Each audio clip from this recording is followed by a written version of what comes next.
Terracotta এই লাতিন শব্দটির অর্থ হলো পোড়ামাটি। আঠালো মাটির সঙ্গে তুষ বা খড়কুটো মিশিয়ে ফলক নির্মাণ করে সেটিকে রোদে শুকিয়ে এবং আগুনে পুড়িয়ে শিল্প তৈরি করা হয়। সমগ্র নদিয়া জেলাতে যে 3টি স্থান ভারতের পুরাতত্ত্ব বিভাগ দ্বারা সংরক্ষিত, তার মধ্যে অন্যতম প্রাচীন মন্দির হলো এই পালপাড়ার টেরাকোটা মন্দির। শিয়ালদা রানাঘাট লাইনে পালপাড়া একটি ছোট্ট স্টেশন থেকে পশ্চিম দিকে মিনিট 5 হাঁটলেই মন্দিরটি আর সহজেই আপনার চোখে পড়বে। দক্ষিণমুখী 2 দ্বার বিশিষ্ট এই মন্দির দৈর্ঘ্যে 26 ফুট, প্রস্থে 21 ফুট ও উচ্চতায় প্রায় 40 ফুট। উচ্চ বেদির ওপর নির্মিত এই মন্দিরটি আয়তাকার 4 চালা রীতিতে নির্মিত এবং ছাদের কার্নিশ ঈষৎ ঢালু।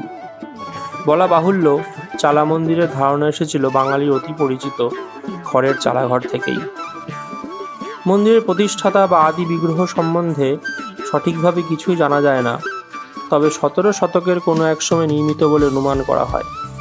পালপাড়ার রাজা সোমেশ্বরের বংশধর গন্ধর্ব রায়ের প্রতিষ্ঠিত বলেও জনশ্রুতি আছে। ইংরাজি 1896 সালে প্রকাশিত list of ancient monument in বেঙ্গলে মন্দিরটির তৎকালীন মালিক রূপে বাবু কালীকুমার চৌধুরীর নাম উল্লেখ করা হয়েছে। টেরাকোটার কাজ কেবলমাত্র মূল প্রবেশদ্বারের ওপরে ও 2 পাশে দেখতে পাওয়া যায়। পোড়ামাটির সূক্ষ্ম কাজের মধ্যে সবচেয়ে উল্লেখযোগ্য হল রাম রাবণের যুদ্ধ দৃশ্য। বাম দিকে ধনুর্বাণধারী রামচন্দ্র ও তার বানর সেনা, আর ডান দিকে রাবণ, কুম্ভকর্ণ ও রাক্ষসগণ।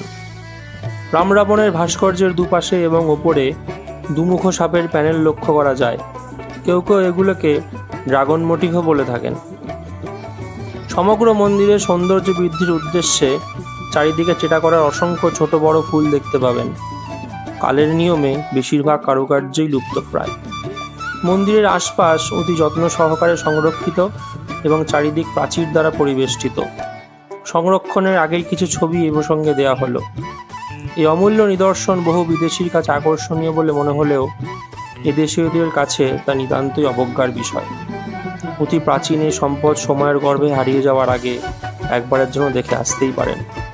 মন্দিরের পটভূমিতে কাছের মানুষের সঙ্গে কাটানো মুহূর্ত মুঠোফোনে বন্দি করে রাখতেই পারেন।